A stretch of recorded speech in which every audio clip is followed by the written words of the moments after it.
Hey everyone. So today I'm going to start what will be a few weeks long exploration of Deleuze and Guattari's 1,000 Plateaus. So a few things to say. This episode is going to cover chapters 1, 2, and 3. So those are the introduction, Rhizome, One or Several Wolves, and then the Geology of Morals is the third chapter. Now I'm going to be going through 3 or 4 chapters plateaus every single week. But I want you to know that I've already done chapters 11 and 13, that is, of the refrain and apparatuses of capture, on their own. So that doesn't affect anything with this episode, but for the future, I won't be talking about them again because I've done individual episodes on them where I had much smarter people come and tell me about this stuff. So you can go and find those if you'd like right now, and then additionally, you can follow me on Instagram if you want to, at theory_and_philosophy. You can contribute to me by, simply liking, sharing, subscribing, leaving comments, telling your friends, tell your friends that this is a great way to fall asleep, and you can play my maybe soothing voice to help you fall asleep in the blanket darkness of the night. If you want, you can contribute monetarily. That would obviously be great via Patreon or PayPal. And yeah, I don't want to waste any more of your time, so let's just jump into this, starting with the first plateau, introduction, Rhizome. So they begin by commenting on their multiplicitous selves. And that's going to be a theme that really runs throughout the course of this book, that is opposing multiplicities to unities or totalities, where they don't really like unities or totalities because they're way too restrictive. And the big ones they kind of take aim at are, the biggest one is psychoanalysis. Now, for those that haven't read Anti-Oedipus, I've covered it in its entirety on here, so you can check that out if you'd like. But obviously reading it would be better. They really don't like psychoanalysis because it reduces everything to the Oedipal complex or Oedipus. So they want to try and explode that category into multiplicities. And they really try to emulate that with their style. And I had one of my friends that came on to talk about Other Refrain had mentioned that Deleuze and Guattari, how they would write this is one of them would write a few lines and another one would write a few other lines.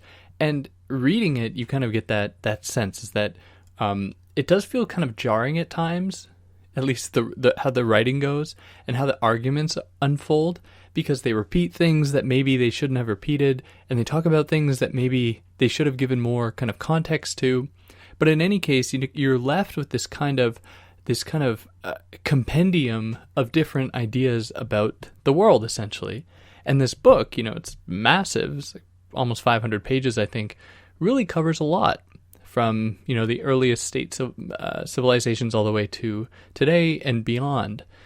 And I think that was their effort to try and realize these multiplicities, that is, to recognize how all these things don't form a cohesive whole, even though one could say that is the case with this book, the fact that it all comes together in this book, but instead that there are all of these things going on that can't necessarily be subsumed under a kind of guiding principle or totality.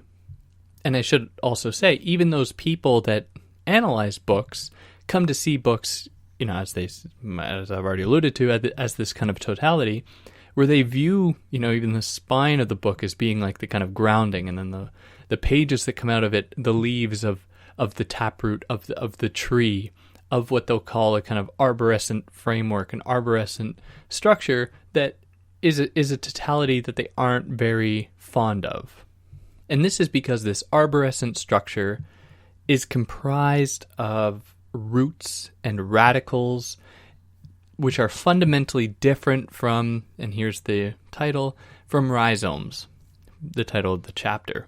Now, I've seen some explanations that use the image of roots to illustrate the rhizome, which is wrong. And part of me thinks that even in episodes I've done, I might have said that. Well, it's not entirely wrong, but it needs to be qualified. But they contrast these roots and radicals, and not radical as in like a political radical, but radicals as in the kind of dealing with plants and roots and whatnot. They contrast that with bulbs and tubers that they say to be rhizomatic. And what they mean by that is that they don't have a mapped trajectory. That is, they seem to go in any which direction they please. They don't have a really beginning nor an end. They don't necessarily just they kind of follow the mechanistic formula of cause and effect. There really seems to be no proper way to understand them. And they will come to use this to kind of illustrate the rhizome in relation to Brownian motion, that is Brownian physics, and quantum physics not being, capturable by a mechanistic understanding of the world. Now, because these bulbs and tubers, what they equate with the rhizome, doesn't really have a map, or it isn't really mapped out per se, and it doesn't really have a single identity, but is rather comprised of multiplicities, if you engage with a rhizome in the true sense, then that means you are not really engaging with a single thing. You are engaging with multiplicities of things. And with that, we see the end of the subject-object split in a pretty in a pretty neat way. And this presents a kind of radical egalitarianism, where everything is recognized as being just a part of everything else, or having the potential to be connected to everything else. And they form this kind of their kind of multiplicitous nature upon what is called the plane of consistency, where differences are kind of effaced in favor of a limitless potential. Now, this obviously has connections to their idea of the body without organs. That is, the body without organs is the kind of plane upon which certain things can inscribe themselves to give them an identity, and in doing so gives the body without organs its shape. But that will then becomes what they will come to call a kind of stratified zone that corresponds to only that specific kind of moment, which can then be kind of shot out into various new moments, various new strata, and so on. So one way I like to demonstrate this is with a field, like a grassy field. And let's say there are a few kids who happen to find a ball. Now, all of these things taken on their own, we have this open field, we have these kids, and we have like a ball, don't really constitute anything.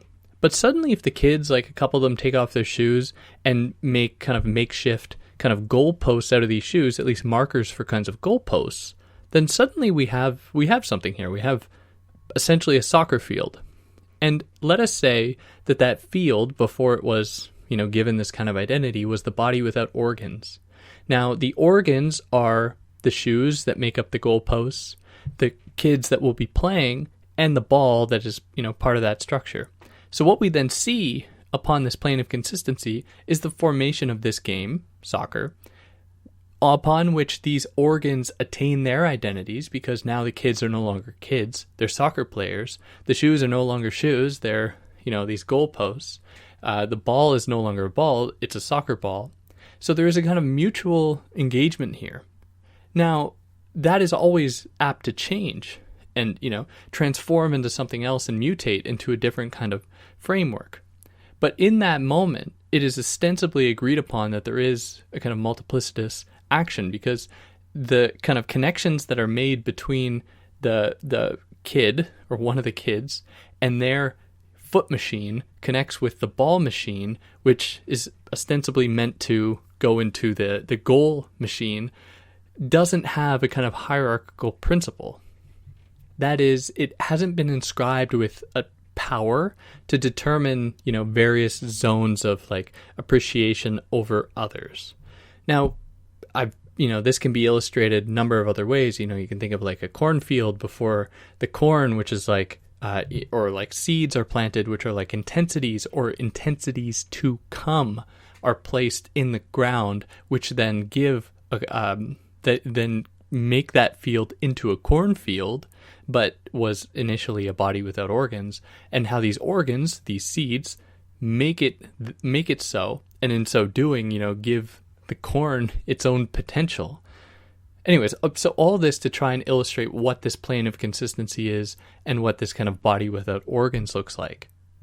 Now, to go back again to my soccer example, if at any given moment, those kids, the soccer ball, the goalposts, they assume a kind of identity, but this identity can obviously be taken away. And if we really look at it, the kid is not just a kid. It's like, a foot machine connected to a leg machine connected to a body machine. And for more on this whole discussion of machines, Anti-Oedipus is really the place to go for that. But just think of it as, not looking at things in terms of totalities, but as being comprised of several different parts. So, the shoe machine that makes up the goalpost machine is really like a shoelace machine with a sole machine with I don't know, the sides of a shoe, whatever those are called, with the sides of a shoe machine all being connected together. And with that, we see the coming together of all these machines in a kind of territorial way, which can then be uprooted and deterritorialized once again. So I realize I'm introducing new kind of ideas in here, and let me take a second to explain that. So before the soccer field was constituted, we had a deterritorialized kind of plane. That is, there was nothing inscribed upon it. There was no identity given to this field. But then when the soccer game is constructed on this field, where the game of soccer is, then we have a kind of territorialization. But this territorialization is never ever fully territorialized because, negotiation happens. For example, the game might end, and then suddenly there's the uprooting of all those things. The kids have to put their shoe machines back on, the soccer ball ceases to be a soccer ball, and then, I don't know, they go and play with it as kickball or as a dodgeball or something, whatever, which is then the deterritorialization of something then being re-territorialized in another form. So they don't say that the rhizome is something that is completely deterritorialized. Rather, it is something that territorializes and deterritorializes, then re-territorializes, then deterritorializes over and over and over again. Now they throw a lot at us throughout this whole book, and so I'm trying to sift through and really cover what's important. But they call this a kind of mapping. That is, they situate alongside the rhizome the act of mapping, whereas they situate alongside a kind of restricted totalizing framework the idea of tracing, which is almost just like a copying of something, whereas mapping implies a kind of territorialization of something, that demanded some kind of imaginative capacity, perhaps, whereas tracing is like just putting the paper on something else and just copying it verbatim. Now, if you're listening to all this and you're getting the sense that, Deleuze and Guattari, they just sound like materialists. That is, they're just concerned with things like in the world and how multiplicitous those things are, and the inscription of a totality upon those things is, kind of almost a transcendent judgment. Like the fact that a human is considered like this totality, or that we have something like Oedipus that explains all of our psychological, malaise, that is just, of no interest to them. They just look at the world and they're like, look how crazy this is. Like, there's so much going on. How can I possibly understand this via some kind of totalizing framework, some totalizing schematic? And that's why they say, toward the end of the chapter, that rhizomes are immanent, whereas what they oppose to that, these totalizing frameworks, are transcendent. That is because they move out of this realm of the material into the, the metaphysical, or into the imaginative, in a way that tries to level, tries to smooth out all kind of differences, all kind of different, properties in favor of one a priori totalizing framework.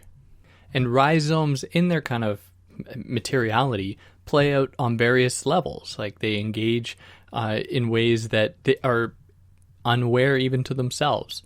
And so because of that, at least that's how they frame this book, as being comprised of these plateaus that their kind of rhizomatic thought flows through as being these moments in which there's almost a possible possible reflection, but then quickly they move into something else, evading capture, evading kind of grounding of that idea. And that propels us now into chapter 2, 1914, One or Several Wolves. So from this chapter on, until the conclusion, every single plateau or chapter has a year that precedes the name of the chapter. And the year is significant because it means something in relation to what they're discussing. In this case, they're going to talk about the work done by Sigmund Freud on a Russian man. I believe his name is, I don't know how to pronounce this, Pankejeff? That's definitely not it. I'm going to say Pankejeff, who I believe was Russian, who had these dreams about wolves. And Freud read in these dreams about wolves, all the possible explanations that point to Oedipus, that point to Pankejeff's mother and father as being the reason that this guy is thinking about wolves or dreaming about wolves. So Freud looks at the wolves and he sees only daddy and mommy, at least the wolves as they're being told to him by Pankejeff. Sees only daddy and mommy. So Deleuze and Guattari are like, Freud is missing, the forest for the trees, essentially. Freud is looking, or no, that doesn't make sense. Forget that. Freud is missing the fact that there's he's missing the trees for the forest, is what I should say. That is, Freud is only seeing daddy and mommy when Pankejeff is talking about wolves, that he forgets that wolves are these pack animals that move in these packs that don't follow a kind of set framework, a kind of set possible analysis. And so because of that, they are open to a kind of possibility, and that possibility demands what he calls what they call in Anti-Oedipus a kind of schizoanalysis to oppose to psychoanalysis, because a schizoanalysis is going to look at the multiplicitous nature of the testimony by the patient and make sense of that, not in order to affirm the psychoanalyst's position. So the psychoanalyst hears what the patient says and then says, oh, that's because of Oedipus, thank God I'm here. Whereas the schizoanalyst says, you need to figure this out yourself, but I'm going to demonstrate to you that there is this multiplicity, and you can't reduce this to just a few moments in your life or something that greatly restrict what's happening, or one idea that is Oedipus. So they kind of make a quip at Freud, and they say well, if there had been 3 wolves, Freud would have probably said that the patient's parents had sex 3 times. But if there were 5 wolves, maybe Freud would have said that the parents of the patient had sex at 5 o'clock or something, and the kid heard about it or heard it. Or maybe there was 6 wolves, and that was 6 was the hour that the kid went to sleep or something. I don't know, but whatever. But there was always an answer. Psychoanalysis, at least for Deleuze and Guattari, always has an answer, and they're suspicious of that because the answer is always Oedipus. So Freud, like I said, for Deleuze and Guattari, do not understand multiplicities. But on top of that, they do not understand the body without organs. So the body without organs, despite the name, isn't opposed to organs. Actually, what it is opposed to is organization of organs, really. So in the case of the soccer field that I mentioned, the body without organs actually welcomes play upon it. But if suddenly there was a kind of despot that came in and said, you must play soccer here forever, then the body without organs would not like that. In fact, it would have negative ramifications. Playing on the grass in that way would kill the grass, if it had to happen all the time. And we'd see the body without organs kind of begin to perish under the weight of that kind of despotic command. So to oppose Freud's explanation of the wolf man, or the images of wolves, they say, with their kind of schizoanalysis, this might be an example of Pankejeff not thinking about his parents subconsciously or unconsciously, but instead dreaming of this becoming wolf, the wolf that is a pack creature that doesn't follow the kind of crowd, that doesn't give over to, or well, not the crowd per se, but doesn't give over to this, despotic organization. So it's like a becoming wolf, which marks a kind of becoming intensity of the person that removes them from their subject position into something new, into something that is, beyond them, right? And that marks a line of flight, which is another pretty important term. It marks a connection between, the human machine and the wolf machine. It marks a deterritorialization and then a reterritorialization into the wolf machine. But then the wolf, needs to bathe itself by flowing in the river, then becomes a fish machine in the process. And we see an endless cycle occurring here. So in this case, the pack of wolves doesn't have a history. It's becoming a fish. You can hardly trace that back to the wolf, which then can be traced back to the human. It doesn't have a history in the way that a mass does, the masses, the way that the, Oedipalized person does, where everything can be reduced to a single point. There's no beginning nor an end for this process of becoming, for this process of deterritorialization and reterritorialization. But this isn't to say that there's no hierarchy between the two. Like you have masses on one side and packs on the other. You can have hierarchies in absolutely deterritorialized packs. Another example would be like, if you ever look up in the sky and you see, I don't know what species of bird it is, but a kind of bird, how they always travel in the pointed arrow. And there's one kind of guiding bird, and they keep changing this position. So we see a kind of establishment of a hierarchy, but then it's only liminal. It only lasts a few moments, really, or it's ephemeral or whatever. It doesn't last very long, and there's always a rotation. So we see this hierarchization always troubled and then established and then troubled and then established. Whereas with the masses, then you get fascism, then you get totalitarianism, then you get, corporate control. You get all of these things that reduce the masses to a homogeneous whole, which makes it that much easier for something like psychoanalysis that really benefits off of these kind of totalizing narratives because the whole has been homogenized and reduced to a mass. And they're like, I really want to stress. I want to stress that they aren't saying they want to oppose like their multiplicitous kind of schizoanalysis to the totalizing psychoanalysis. That's not what they want to do, because that would just be to inscribe a kind of another binary. Instead, they're giving us a framework that actually allows for things like Oedipus to exist, but just doesn't ascribe it the same status, the same totalizing status. And they're very clear about this in Anti-Oedipus. They're like, the psyche exists, the Oedipal framework, the Oedipal complex exists, but it's only one explanation among many. It's only one, kind of machine of the psyche in operation among myriad other machines. The problem that they have is when it assumes a kind of totalizing framework. And this is clear by the fact that they recognize perpetual territorializations and deterritorializations and reterritorializations and deterritorializations. So in that, they see various structures emerge, and they aren't denying that. They aren't saying everything. There's no like signifying structure to the whole system, but that these structures are ephemeral. They don't last. They're fleeting. And then that here moves us into the third chapter of Plateau, the last one I'll cover here, and a very difficult one, so I'm going to try and make it as clear as possible, assuming that I actually understood it. But it is titled 10,000 BC, The Geology of Morals.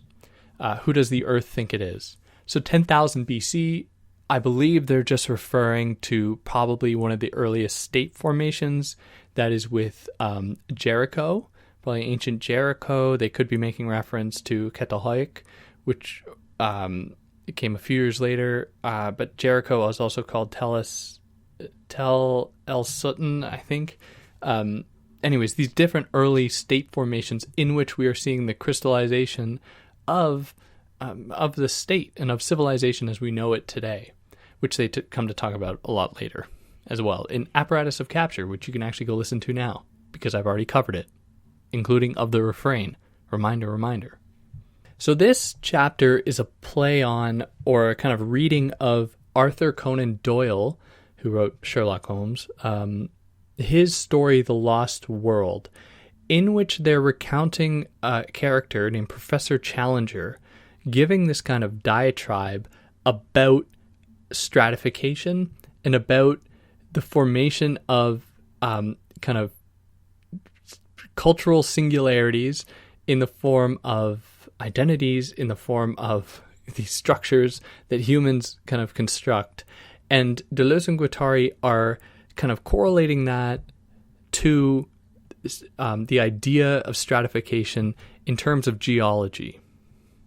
So that's like how there are layers of rocks upon layers of rocks, how that can be used to understand ideas about singular, constructed, concretized identities and their relationship to other concrete identities. So if you have, two things, if I have my water bottle in one hand and my book in the other, and I put them on top of one another, I have stratified or created some kind of a stratification between the two, and they aren't like meeting, but they're coming like infinitely close. So we have like a layering effect here.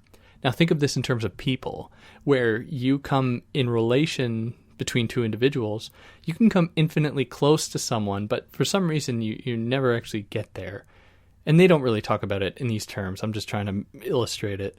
And between you is kind of like an impassable barrier, this stratified kind of limit that you can't breach to get into the other person, like, I guess almost metaphysically. You can't get into their soul. And so there's always going to be that limit. So how do you negotiate these kinds of barriers? Now, I also want to say as a kind of preface that they talk a lot in this chapter about various scientific theories, about like everything. I'm not going to touch on every single one just because I find that it's just going to make it more confusing. But I really want to emphasize, to get the full grasp of this chapter, this plateau, you should go and read it. But I'm going to do my best to make it make some kind of sense. So they start out by saying that the world is a body without organs. The world is a kind of open field upon which, identities can be inscribed. And it is in those acting identities that form various layerings upon the earth. And we can also think about this in terms of like, the various tectonic plates underneath the earth's surface that make up the earth and give it its kind of its identity.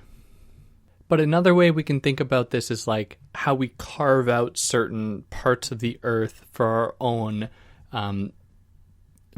needs. Like we cut out like fields for farming, and next to the field of farming is like your house, the plot of land for your house or something, or your kind of communal setting. And so there's all these kind of barriers established, these kind of stratifications, these kinds of layering, this kind of horizontal layering occurring on the surface of the earth that gives the earth a kind of identity. But it's always trying to it's always trying to get rid of these stratifications because, let's face it, it's a body without organs. It wants to embrace kind of endless potential, and the only way it can do that is by tearing things down and building them up anew again. So I didn't mention this with the last chapter, but like every single chapter title is accompanied with a photo. And the last one had like a picture of wolf's paw prints, going through the snow, I think, or going through some kind of ground, whatever. And this one is a picture of a lobster. Now, a lobster obviously has two pincers. And the idea here is that in a stratification, when you have a stratum, what you have for them is what they will come to call, and we aren't there yet, so if you happen to know a lot about this chapter, don't yell at me because I know we're not there yet, but they come to call this a double articulation. So in a stratum, they say the stratum is facing both toward itself and facing to the body without organs. almost like it recognizes that it shouldn't even be there and that it should almost anticipate its own demise. So when it looks to itself in its desire to maintain itself, it is the interstratum. Whereas when it looks to the body without organs, it is the metastratum, right? It's looking at that stratum, or at least itself as a stratum. Instead of just trying to maintain itself, it's suddenly contemplating its own stratumness. And because this stratification has this kind of doubling effect, they use the example of the double pincers on the lobster. Like it's producing these kind of two characters, these two qualities. So that leads them to say that the strata that are often imposed upon the earth as though they are infallible, like as though they're going to last forever, must have been bestowed by some kind of god. So then, therefore, God must be a lobster. And I think that's what they mean when they say God is a lobster, because it is, these strata have these double faces, these kind of double identities that would have only been produced by double pincers, so it must have been a lobster, which would make God a lobster. So one half of this pair that comprises the stratum chooses or deducts from unstable particle flows metastable molecular, quasi-molecular units upon which it imposes a statistical order, while the other half of the pair establishes functional, compact, stable structures and constructs the molar compounds in which these structures are actualized. So we're seeing, and this goes back to what we talked about in the last chapter, where you see this kind of simultaneous deterritorialization and reterritorialization. So we see that occurring again with these strata, where they are unto themselves as being structures that have their own kind of agendas. And then they are in recognition of the, indeterminacy provided by the body without organs, or itself as being only a machine among other machines, and being in then coordination with various other flows, intensities, machines that it must navigate. So both of these are comprised of a form and a substance. So you can have the form of the first pair, the form of its being unto like itself, versus the form of it being unto a kind of microparticle, microphysical intensifications, and then it can have the substance of each.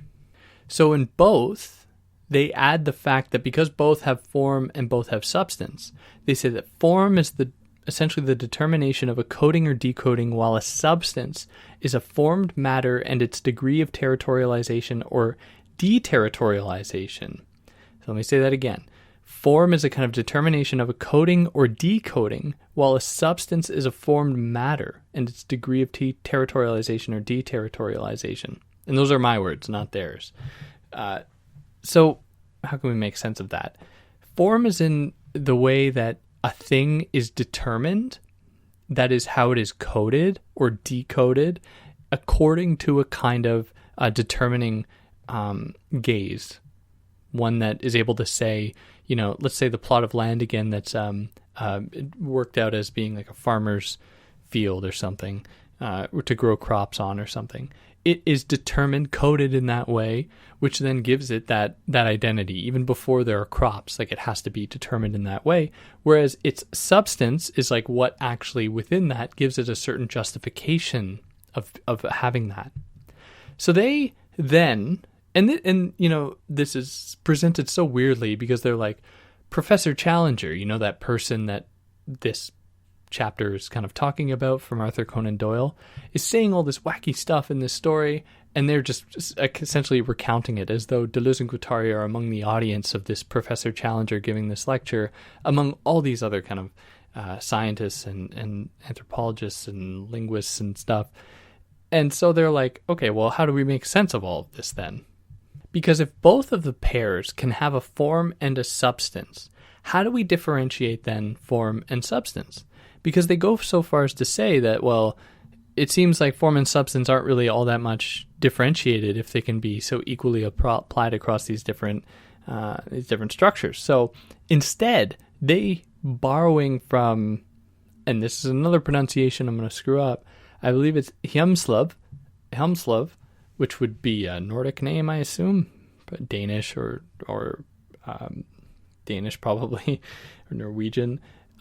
They, borrowing from him, begin to think of it rather not in a distinction between form and substance, but rather a distinction between content and expression, where they say that content and expression are opposed, and content and expression can better fit into this double pair, this double articulation between one side of the stratum and the other, of which you can have both a form and a substance of content and a form and a substance of expression.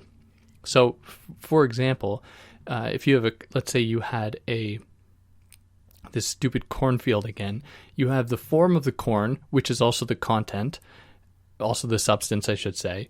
So let me back that up a little bit. You have the corn in the field, that's the content, which can have a form, which is how it presents itself, and the substance is the actual physical matter. And then you have the demarcation of the field itself, a kind of aesthetic quality that signifies more than just aesthetics, like it denotes the field. That can have a form, because like what kind of fence are you using, or how is it meant to convey to people that it does that task? How is it meant to do that? And it has a substance in like what the tangible fence is actually like. How is it going to keep out, rabbits or something from eating the corn, if rabbits eat corn? I don't know. And we're going to return to this idea of content and expression in a little bit. And I know this is probably very dense, and I hope I'm explaining it okay, but anyways, you can go back and listen to it again if you want. So they go back to talking more about strata and what strata necessarily mean. So between strata isn't necessarily like an empty space, even though two strata coming infinitely close together don't really ever fully touch. Like there's always going to be implied some kind of empty space, because there's like, if you look at a wall, like a rock wall that has various layers, the fact that we can even see layers implies that there's some kind of space, some kind of differentiation between the two. They haven't fully kind of synthesized into one. And like because of the plane of consistency, no stratum is greater than another. They concede there are substrata to a substratum or to a stratum, but these substrata are themselves strata, or stratums. Each substrata is itself a stratum, which then has its own substrata, ad infinitum. There's no end to this process. There's no end stratum. There's no end genus to species or something. And so you have, again, this kind of tension between the stratum embracing itself as what they call the ecumenon versus its recognition upon the plane of consistency, which will imply its own undoing as a stratum. Because as soon as it recognizes that, it must recognize that it is not this kind of totally singular entity. Rather, it is among other things, and it disappears into a sea of multiplicities and a sea of possible becomings. So they oppose then the ecumenon, which is the recognition of the stratum itself, versus the planomenon, which is the recognition of, or which is the plane of consistency, essentially. So between strata, you have various negotiations about where identity exists, and you find identity constituted not by the middle of a stratum. Like if you take a single stratum, its identity is not where the middle is, but rather where the borders are, because that identifies the kind of limits of the stratum, and it is in those limits that you actually recognize the stratum itself. Like in the case of that cornfield, you do not recognize the cornfield by the cornfield, but by its being demarcated as such. So its identity does not come from within itself. It comes from its relation to others, a kind of, Jacques Derrida talks about it like a différence, right? It attains its identity in relation to others, that there's a constant process of deferral. Now, they don't talk about it really in those terms, but you recognize that, or we recognize here that the borders of the stratum give it its identity. It doesn't come from within. So all strata, despite their differences, their multiplicities, all find their place on the plane of consistency, the kind of body without organs. And so they share that kind of commonality. And so because of that, they have a kind of common tool that brings them into being, because they all come from the same place. And that tool assumes one of two kind of forms. Assumes either the abstract machine or the machinic assemblage. Yeah, assemblage. I don't know why I got confused about that for a second. So I just want to read a little part about that. This is on 71 in my version. Chances are it's this kind of Brian Masumi translated version that everyone has, if you have the book. They say that the abstract machine sometimes develops upon the plane of consistency, whose continuums, emissions, and conjugations it constructs, and sometimes remains enveloped in a stratum whose unity of composition and force of attraction or prehension it defines. The machinic assemblage is something entirely different from the abstract machine, even though it is very closely connected with it.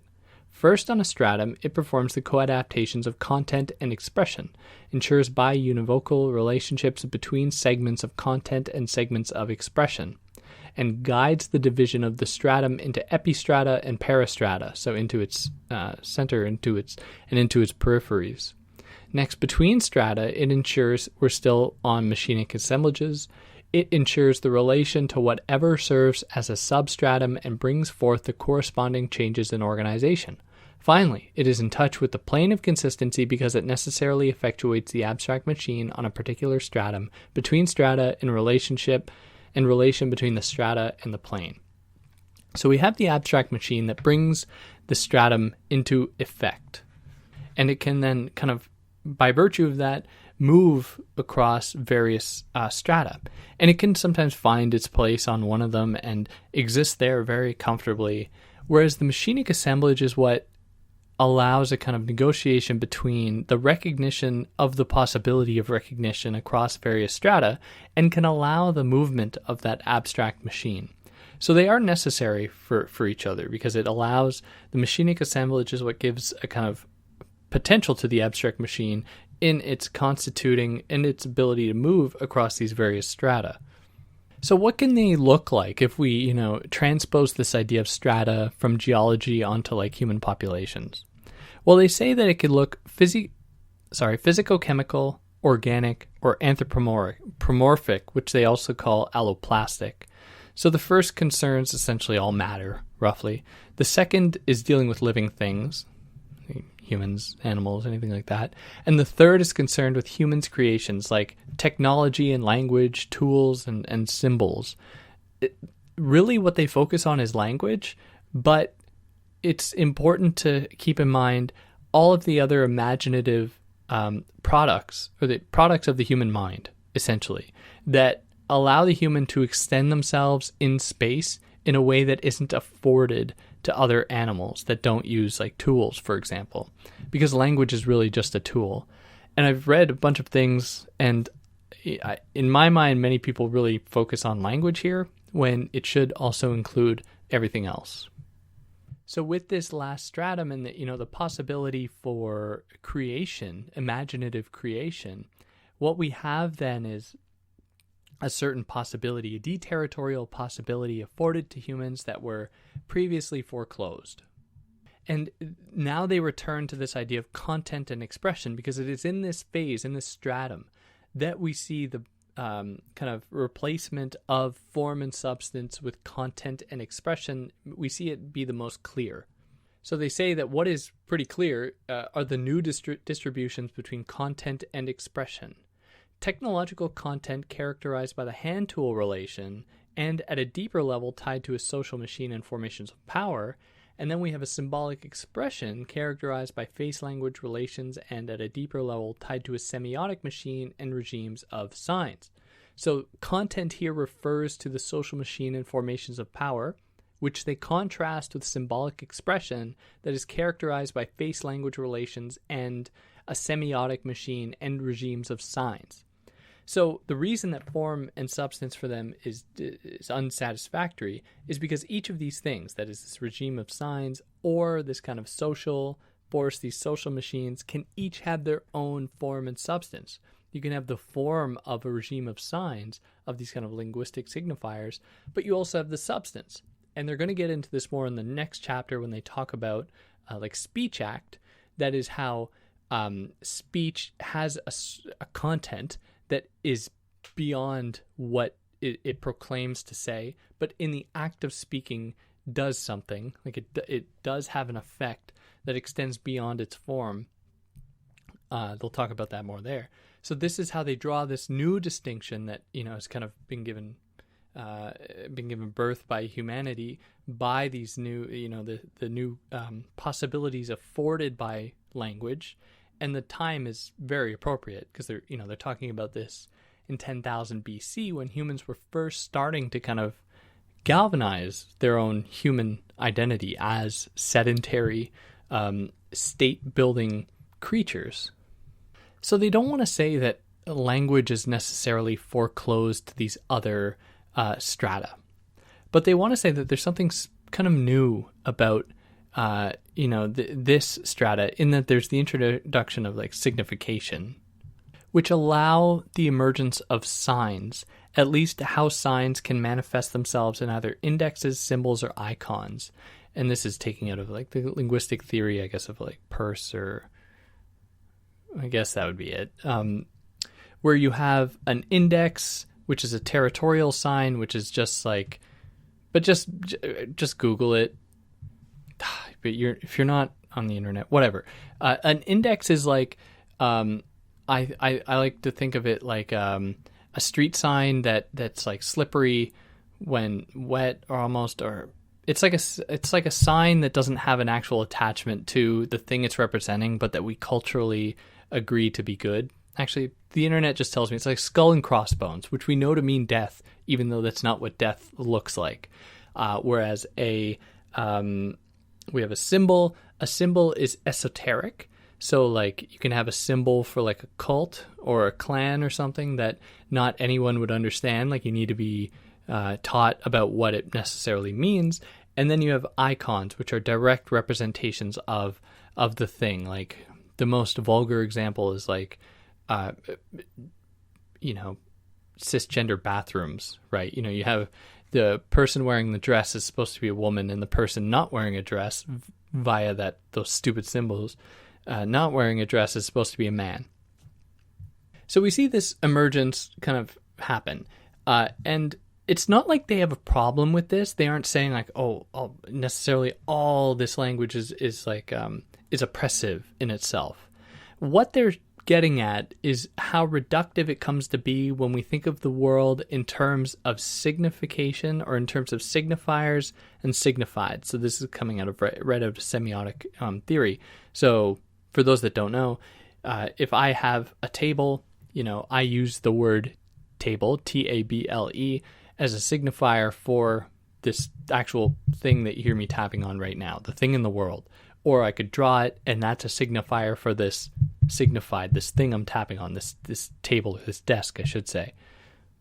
So in this, they see an attempt to make a kind of one-to-one ratio between the signifier and the signified, which they correctly identify, the signified is always subordinated to the signifier, because the signified can't talk for itself. The signified can't represent itself. It needs the signifier to represent the signified.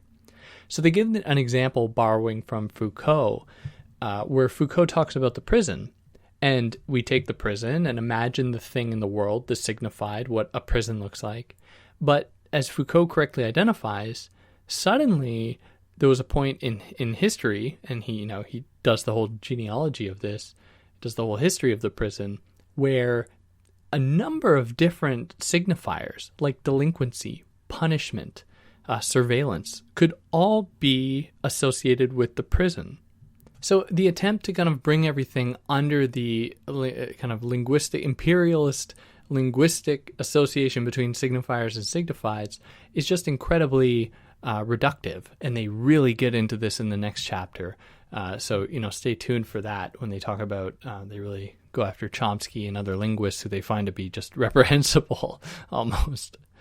So they, instead of looking at signifiers and signifieds, they want to look at signs as I presented them earlier, that are all signs of territorialization and deterritorialization, where you have things like esotericism in the form of the symbol, where the symbol represents something that we can't just understand, where the index is like culturally contingent, and so there's like a negotiation there, a stratification between different cultures that or mark out the stratification, a kind of territorialization of the sign for someone and a deterritorialization of it for someone else. And again, I just want to say, like, they're still recounting this speech, or I guess this talk with Challenger and a few other figures throughout this whole process, and Challenger's going more and more mad in the process.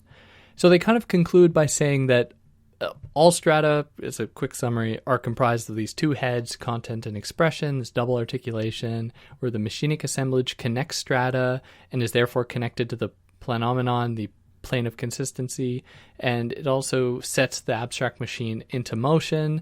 And then here they conclude by saying Challenger has now kind of fully entered the rhizosphere. He's kind of completely lost touch with all like stratifications as he believed them to be in these kind of coordinated and simplified ways. Now it's like this explosion of meaning into the multiplicities. So yeah, that is about it, the first 3 chapters of 1,000 Plateaus. Now, next time I'm going to start from chapter 4. And that's that. Hope you enjoyed it. If I omitted anything or did anything wrong, please let me know. Yeah, catch you next time.